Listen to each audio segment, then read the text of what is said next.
Support comes from Mosby Building Arts, with laundry room designs meant to bring calm to everyday routines. More at callmosby.com. This is St. Louis on the Air from St. Louis Public Radio. I'm Elaine Cha.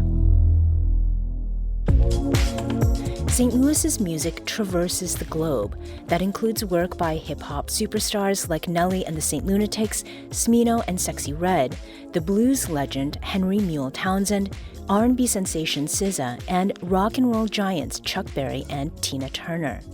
More recently, St. Louis has been making a name for itself in electronic dance music, or EDM.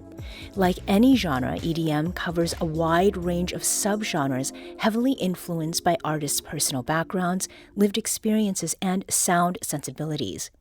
Joining me in studio now is one such artist, Pajmon Porshahidy. Pajmon performs as the mononym Umami, and they're one of several EDM lovers and creators spearheading the EDM scene in St. Louis. Last month, Umami released their latest EP titled Pajmon, an album that showcases their artistic growth. Umami, welcome to St. Louis on the Air. Hi, thanks for having me. It's great to have you here. Now, Umami, you have been name-dropped a couple times since we started our monthly music episodes here on St. Louis on the Air last fall. I don't know if you were aware of that. Yeah, I tapped into Alexia Simone's interview and was super grateful to be brought up in that sphere. And that is an album for which you produced the first song, which is Through the Back Door. And you also got Maya Nurfleet, our producer, up on her feet in the newsroom with your song, Jadoo. Yeah. Now, we're going to get to that a little bit later. And before we listen to some of your music and get probably to some dancing in the studio, I'd love to hear or to go sort of behind the turntables, as it were, to learn about Umami, the person. Who or what taught you to love music? That's a good question. I feel like when I was growing up, my parents showed me a lot of Iranian music. I was really grateful for that. Through growing up in America with Iranian parents, my dad really liked rock, but he didn't really like anything else. So it was a lot of Persian music. And then when I was going to school, I would kind of gravitate towards what my friends were listening to and like try to discover music through that and what they would recommend me or what I wanted to listen to fit in with friends, you know, when you're in middle school and stuff. So yeah, I feel like it was always my good friends near me kind of guiding my way into music at first, for sure. What was the music that you liked yourself as you're interacting with friends? I mean, are there certain songs that stand out as being ones that were maybe gateways to your making your own music? I would say, like, it's weird because I don't make music like them, but like one of the first groups I remember really, really resonating with was like System of a Down. Okay. They're like a band that's really, really good, and they talk about really real stuff. And the lead singer is like Armenian, so it was refreshing to see someone leading a band with more of like a Middle Eastern background and a background that felt more resonant to me. So yeah, they were really good. And then I've always liked like hip hop, so like the 2000s stuff for sure. But I feel like as I was getting older and like discovering people like our groups like TDE with like Kendrick Lamar and Isaiah Rashad and Schoolboy Q, I think that was like my big like renaissance into finding out like I really like hip hop. So yeah, that kind of was like the gateway into my friends who were rapping and later on in life. And I was like, oh, I've always wanted to make beats for my friends. So that kind of was the gateway. It's like learning the hip hop stuff that I really liked and being like, oh, I would love to make this for my friends who are rappers. What did making it look like at the beginning? I mean, were you using tapes? Were you at that time? Was it mostly using digital tools? How did that work? living in Columbia, Missouri, and going to school. And I was paying my own way through college and paying my rent and paying my bills and stuff. So I didn't have a lot of money to put forth getting a lot of gear. So I became crafty and was like hitting up some friends who had like old gear that they might not want. Specifically, I needed a laptop. And my friend was like, yeah, I mean, my old laptop's broken. If you want to buy it, it's not that hard to fix. So I bought it for like, I don't know, 150 or $200 and then got it fixed. And then my friend who's really, really good at software stuff and computer science, he was my roommate, and he helped me get a cracked version of Ableton, the DAW software. So it really was just like a laptop, some software, and then my friend let me borrow his little like MIDI keyboard, and that's all I had at first. So I was just like, all right, it's time to dive in and learn this software so that I feel like I'm at a place where I know how to use it and I'm getting past the learning curve, you know, which can be kind of intimidating, but like I was really, really like focused. It felt like there was a lot of pressure on me to learn it. So I was like, I'm going to learn this. So it took a lot of time to do it. Yeah. You're growing up in St. Louis. How did that inform the kinds of music that you were gravitating toward? You know, you described some of it, also your family influences, but what was it about the way that you grew up in St. Louis that led you to produce the way that you did and that you've continued to? That's a good question. I would say like my elementary school, middle school, high school had a bus program. They would bus inner city kids to the schools. I became very good friends with a lot of these people. And I think through that program and those people coming to all my schooling kind of informed my love for like rap and hip hop. They would show me the stuff they were listening to.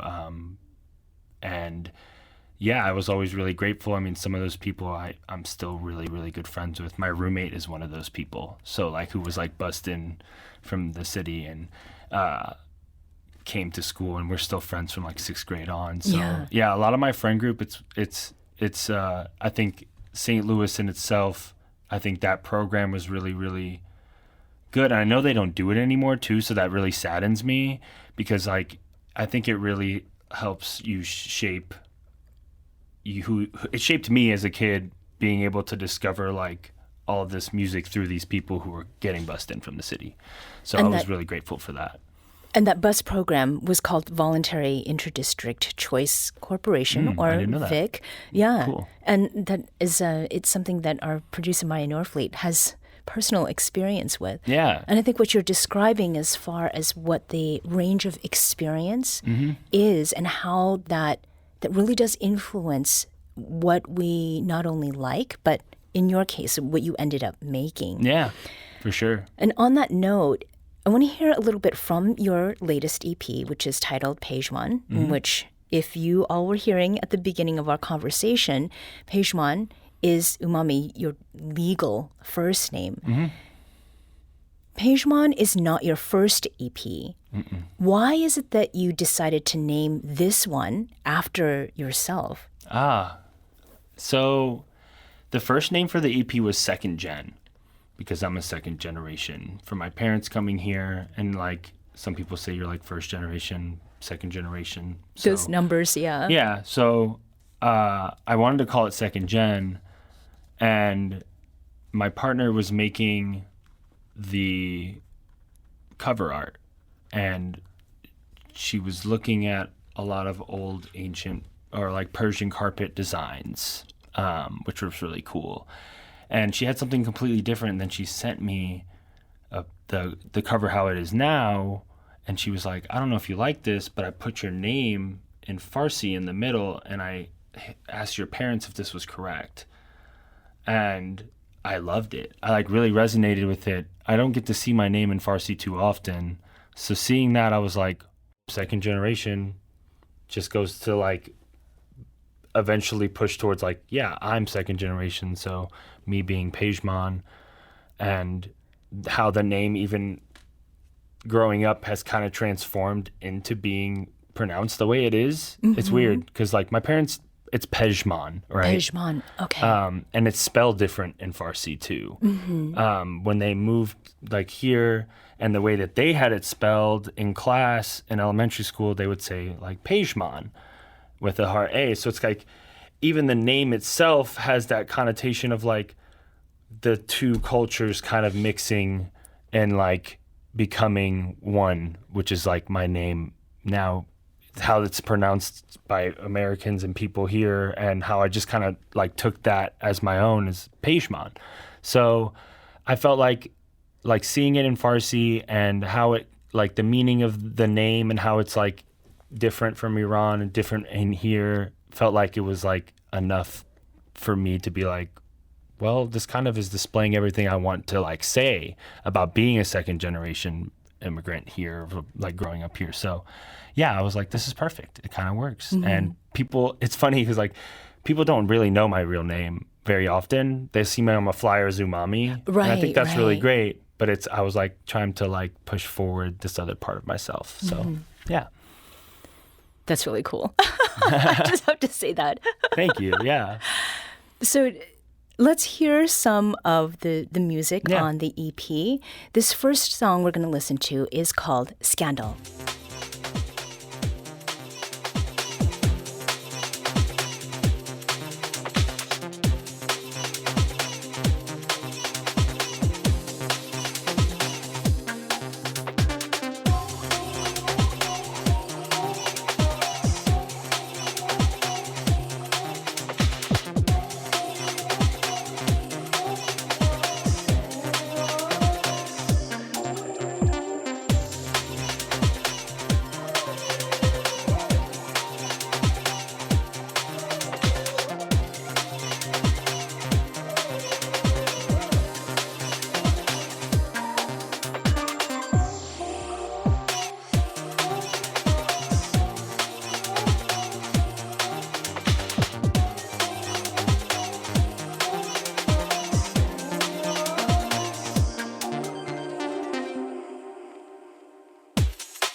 And that was Scandal on Umami's latest EP titled Pajmon. Umami, I have to confess, so EDM is something that I know when I hear it, but I have no idea about the subtleties in different subgenres. So what are we hearing in Scandal? I would say it's more like indie electronic breaks. Sometimes people call it that, I would say. It's weird. Subgenres always make me like, I don't know, they kind of make me laugh a little bit sometimes because I'm like, I just make from feeling more than I make like focused on the genre. But I will say like with this, it's inspired by like indie electronic stuff and electronic break stuff. So I would call it that.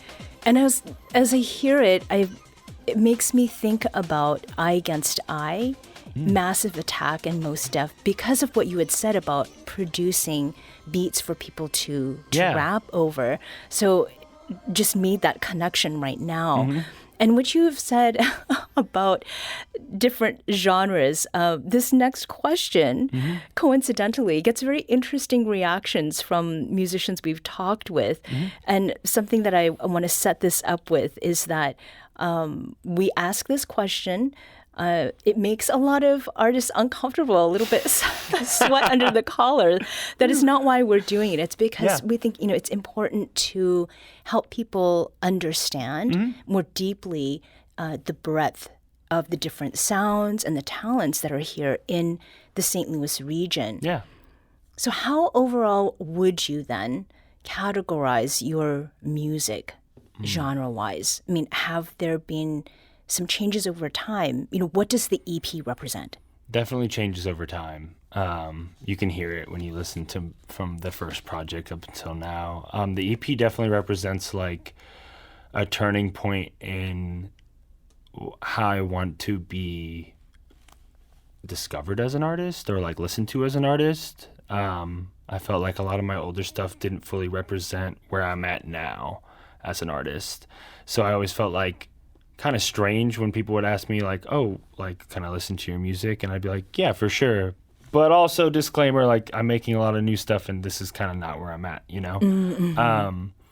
So I would say it's like anywhere like being influenced by like, yeah, indie electronic breaks, like jungle and, yeah, like kind of like that kind of, and like global club stuff, which is like kind of like feels newer. It's probably been going, it's been going for a long time off of derivations of like other music around the globe. But like, yeah, like global club music, jungle, indie electronic. I would say those three. And in the intro, we talked about St. Louis's music going global. Yeah. This is coming in the other direction. Yeah. Yeah. For sure. The next song that we're going to hear almost has a mantra that is part of the vocalization. Again, this is off your EP, and this is the track, Don't Worry.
And that was Don't Worry by Umami. It's a song from their latest EP, Pajmon. So the vocalization, I hear Don't Worry repeated, which is something I think a lot of people can relate to as something that we say to ourselves sort of on the day-to-day. Yeah. And then throughout the song is Get Back, Get Off Me. Mm-hmm. Are those vocals a sample? Did you record it for the song? So talking about earlier how like, I started making hip-hop. What I was fascinated about with hip-hop was sampling. I really, really think sampling is so cool. It's like some of my favorite artists like Jay Dilla, like one of the best in the game who's ever done it. So that vocal is a St. Louis artist.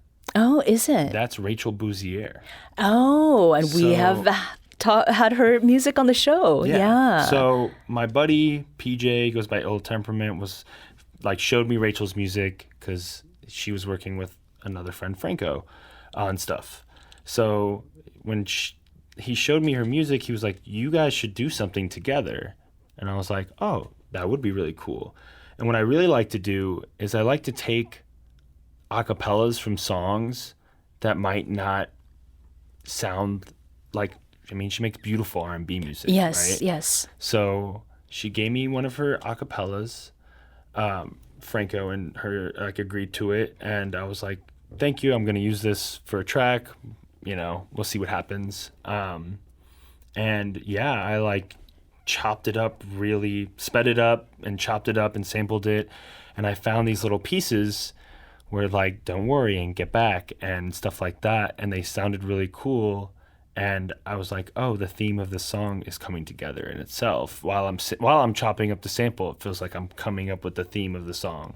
And yeah, that "Don't Worry" was like so, like almost like haunting in a way, in a good way, and like someone's kind of like a higher power or consciousness or something is telling you like, don't worry, it's gonna be okay, everything's gonna be all right. And I'm super grateful to Rachel for letting me, handle her vocal in the way that I do. And yeah, that sample is super special. It's really cool to work with another St. Louis artist, but in that way of like, I'm going to take something you make and I'm going to show you how it can be used in something completely different, which hopefully inspires Rachel in that way to like, oh, I can do other stuff outside of this realm too, and I can like electronic music or discover it in that way.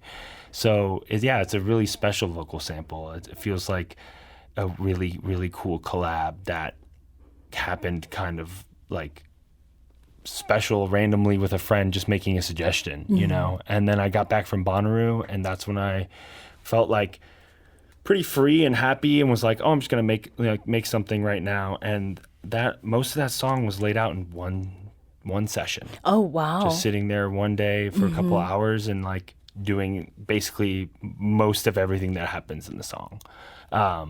So yeah, that was extremely special. And I also want to give a quick shout out to my friend Michael Miller. He flew in from LA, stayed with me for a week, and helped me finish a lot of the album. Most of it was done, but just having someone who plays, he's a keys player, amazing, and having someone who's a good friend of mine, with a good producer mind, like kind of look at stuff in that way.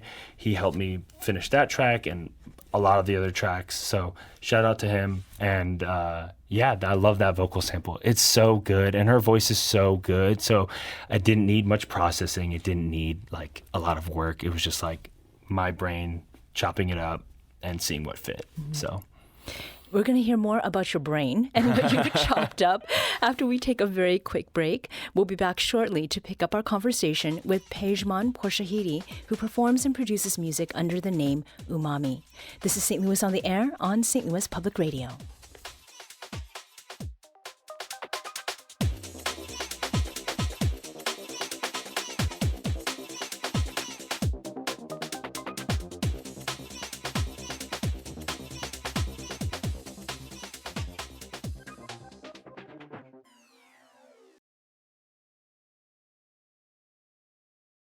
Welcome back. Let's return to our conversation with Pajmon Porshahidy, also known as Umami. They're an EDM producer born and raised here in St. Louis. Now, I want to get to that song that got my colleague out of her seat and onto her feet in the middle of the newsroom, and this is Jadoo.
That was Umami's song, Jadoo.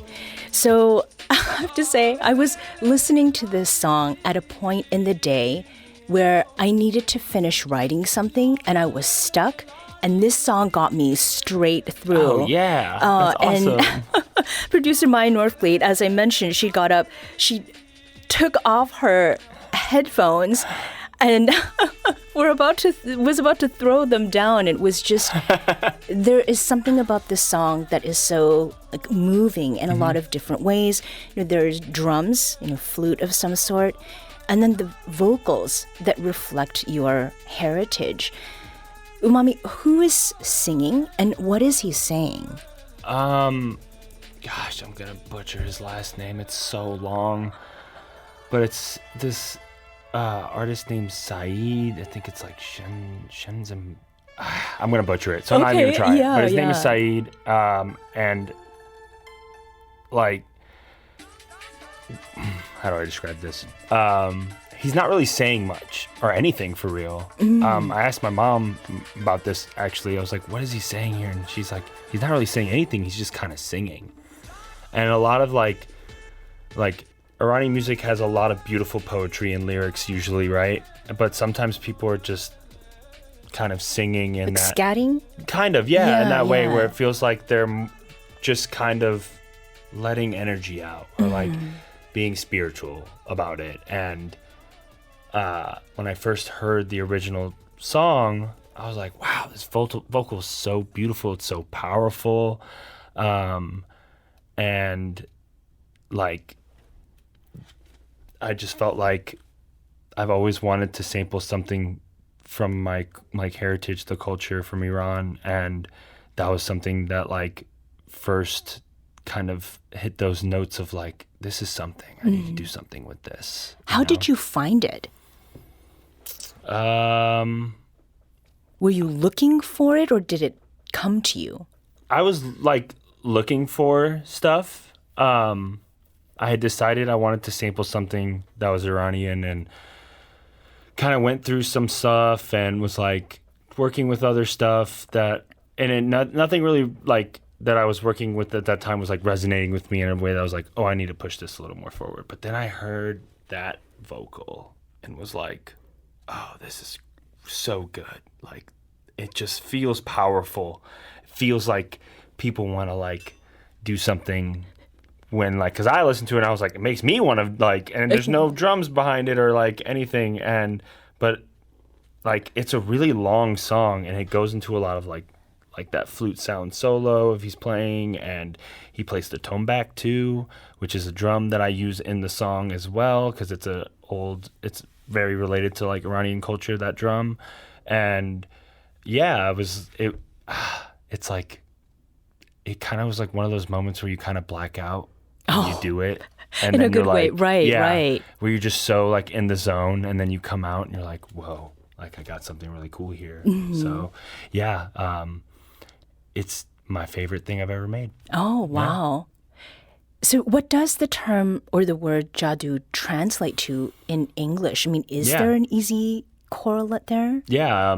Again, it was one of those things where like, I'd never heard that word growing up. And I asked my mom and she was like, it means like magician.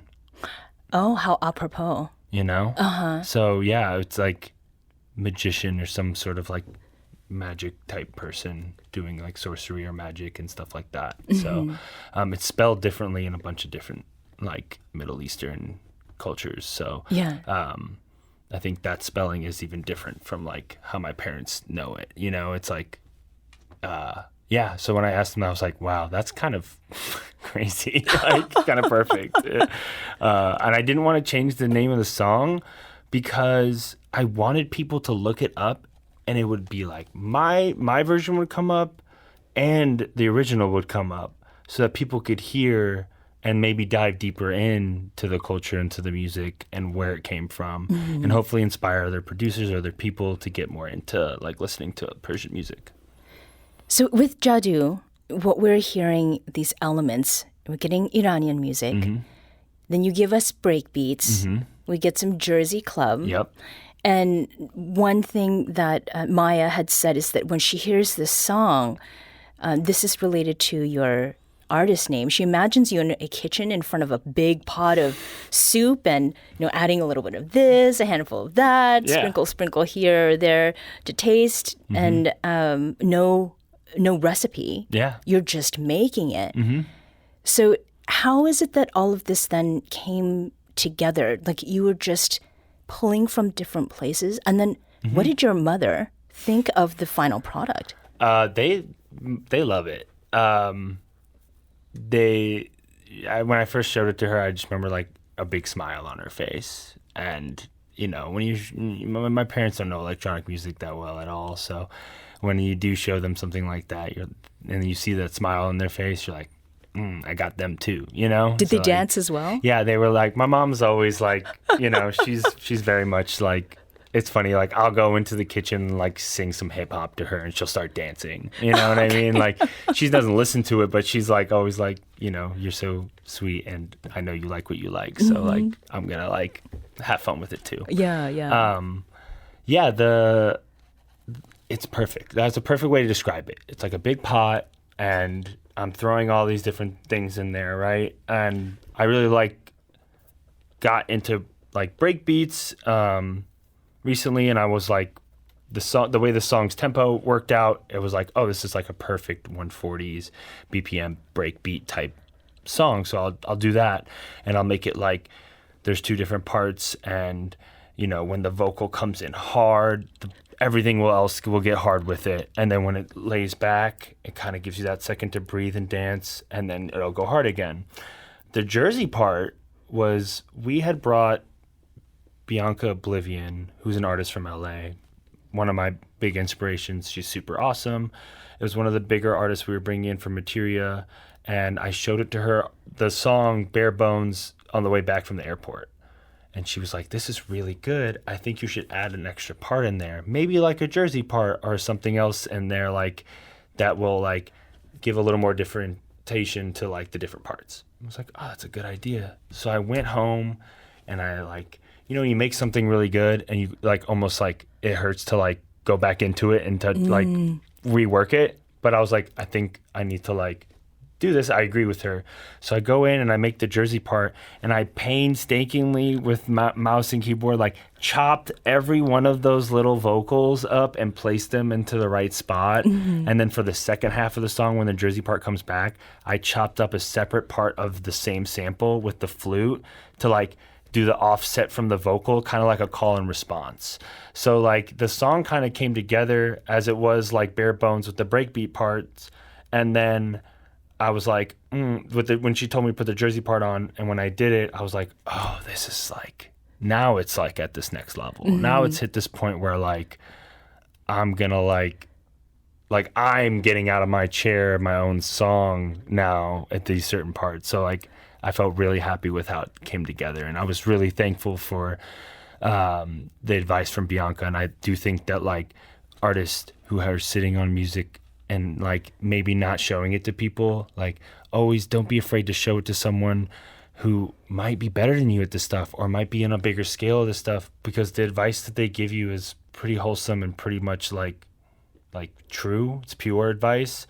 And I think that the best stuff that's created in the world, especially with music, is always a collaboration. Like anything that you love and you look at the credits on, there's a lot of people on there. So I think that artists asking that advice is important. Yeah. So you all were cooking. Like this was cooked. Yeah, we definitely, absolutely. Now, the last song I want to hear, Umami, is named for something that you and I have a shared admiration for. And this is the track Nana.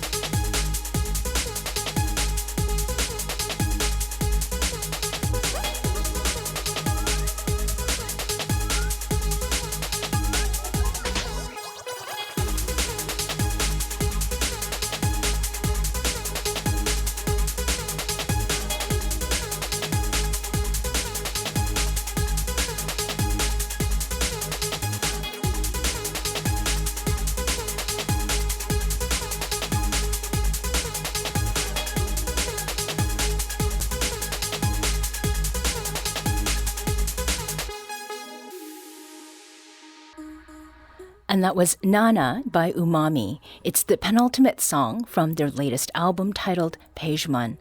Now, before the show, Umami, I learned that that song is named after an anime series that I loved. I think it's from like the mid-aughts or something like that. And I know that you're a big anime fan as well. What about Nana, the anime, resonated with you? What's the story there? So sometimes like feels like songs can be a snapshot of time, right? And while I was watching Nana, I made this song, and I never finished the anime, so no spoilers. I still want to finish it. I'm a big fan. But when I saw the two different characters, and they're so different, but they still have so much like in common. Right, the same name. Right, the same name, and like the same kind of like, you know, they have both like empathetic views on like different of each other, but for different reasons, I think. And when the song starts, it's kind of got that nice vocal that's like really beautiful, but undertoned with this bass that's kind of like heavy. And I think that like that kind of balance, the duality of like something that sounds really beautiful with something that sounds kind of like hard and grimy can work really well together, especially if they're like communication and like everything is like working. So yeah, it's kind of like that snapshot of time. It's like I was watching that and then I made the song. And then like when I'm naming the song, I'm like, like I guess like I'm going to name this Nana because of that feeling this song gave me when I was making it of like duality. I'm also a Gemini. So like I very much believe in like duality and like, you know, and it's like one of those things where if those parts and that duality is like in sync and talking to each other, it can make for a beautiful product, conversation, whatever it is, right? So yeah, that was kind of the, you know, it's no secret that I love anime. It's no secret that like the name Umami comes from me loving anime and like literally from an anime. So like yeah, it's special. I like it. It's cool that you resonate with it too. Yeah, it's cool that you know the where it comes from. And I'll give you no spoilers, but do you feel like you're ready now to watch the whole series? Oh yeah. It was one of those things where I was watching it and then my partner was like, oh wait, I want to watch this with you. And then I was like, okay, I'll slow down. And then we never really did it. So I'm like at this point where I'm like, I'm just going to watch it. Okay. Yeah. So you brought up Materia. And at the start of our conversation, I mentioned how you and your friends, that is, you know, fellow music producers and DJs, you're really holding it down and sort of lifting things up. Thank you. For EDM in STL. And in co-founding Materia, which is an artist collective and a monthly show at Mississippi Underground, I mean, you all have produced a lot. This month, when it takes place on July 26th, it will be Materia's 43rd edition. So congrats on that. Thank you. So when did Materia, when did it materialize? So I will give a huge shout out to both Nadir and Alexa / Manapool. They were the founders. They were the originators of like, let's throw something together. And I think they looked at it as like the people we need to get to like do this. Like they did one with just them and Eric Dante. And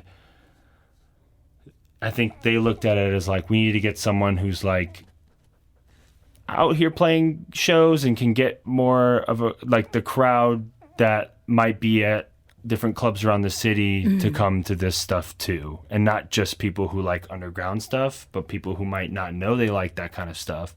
So I think, and with Alexa, like I had given Alexa an opportunity to spin with me at Sophie's, and I felt like for them, they're all such amazing artists. They're my biggest inspirations as an artist, especially nowadays with the music I'm making. And I think they weren't getting the attention or the bookings that I felt like I feel like they deserved. But you know, that's where anything cool begins, is like when you want to do something yourself, you can create that lane for yourself. And so they asked me to hop on what, it wasn't named Materia yet. It was just like, you want to play this rave in this basement. And like at the basement of this place called Sorority House, these girls had this house off Grand, and they threw a bunch of shows there. And we were the first ones to do something in that basement. And we do the first like show with me on it, and we have Eric and Nadir, Eric Dante, Nadir, Manipool, and Sweet. He's also named Billy. He helped us find the basement to play in. He does all the lights and lasers. He's also an amazing DJ and producer himself. And he's like young. He's like, when I met him, he wasn't even 21 yet. Oh, so wow. I was like, this kid is a phenom, like he's going to do great stuff.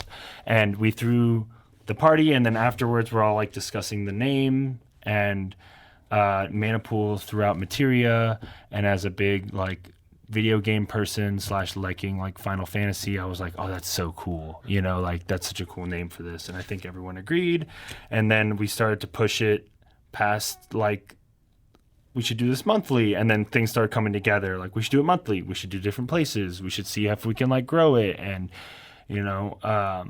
it worked out. We just started doing like every last Saturday. The venue started to get a little bigger, but like, yeah, we started in a sweaty basement with like 100 people. And like that is one of my favorite parts, is just like you can start something, anyone can start something. But when they see Materia now, they're like, oh, it's this cool, huge warehouse rave. But like you said, it's Materia 43. Right. Like, we've been doing it for a long time, and anything that you want to build takes time and it takes effort. Nothing you start is going to start with 1,000 people in the warehouse. It's going to start with 100 people in that basement and then move forward, because people are resonating with what we're trying to do. And I think through Materia, like I found my artistry in that way. Like they all influenced me to listen to different stuff and find different ways of like DJing or producing and just listening in general, and expanding my genres of electronic music. So like I give like so much thanks to them. They are like family to me, and I feel like without them I wouldn't be where I'm at now. And I big appreciate Manipool and Nadir for even thinking of me when they were coming up with the concept and founding it, and then helping like me coming in and being a central core aspect of like making decisions and doing bookings and stuff like that. So I think we're all like family, and we all always like everyone in the group is important. We all make decisions together. There's no sort of like hierarchy or like politics in it. It's just like we want to throw really cool shows. We want people to listen to the underground music that you don't get to hear, and bring artists that like you might not know, but then you leave and you're like, whoa, who was that? So that is something really important to me. I think there's so many cool artists in the world that don't come to St. Louis, and so many artists that we have brought. Every time we pick them up, they're like, this is my first time in St. Louis. Mm-hmm. And I think that's really important. It's like they're not getting booked, but they're so good. And they're so important to like the underground scene, these artists that we're bringing. And it's really cool when they show up to St. Louis and like, this is my first time here. And I'm like, that makes me really happy that we could provide that platform for you to come here and show us what you're doing. So yeah, we bring a guest every month. It's the best. So. And that all is, I think, a great reflection of what we're wanting to do with this music show. Yeah. And we're grateful that you're doing your part in this way. Yeah, thank you for having me. It's cool to even like talk about myself and talk about Materia in relation to like the St. Louis scene and how it's growing. So thank you. I may see you there. Yeah. Umami. Yeah, please. Umami is a DJ, event producer, and EDM musician. Thank you so much for joining us today. Thank you for having me. I really appreciate it. You can learn more about all the shows Umami produces by visiting their Instagram. Their handle is @UmamiBeats.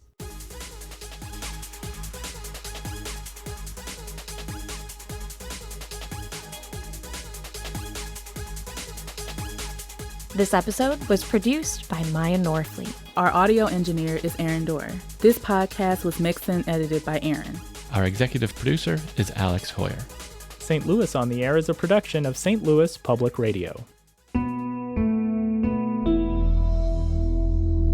Understanding starts here. Do you find yourself regularly listening to episodes of St. Louis on the Air? Suggest us to a friend you think might enjoy our conversations, and leave us a review and rating on Apple Podcasts on the App Store. It's the simplest way to help people discover our show. Thank you. St. Louis Public Radio is a member-supported service of the University of Missouri St. Louis.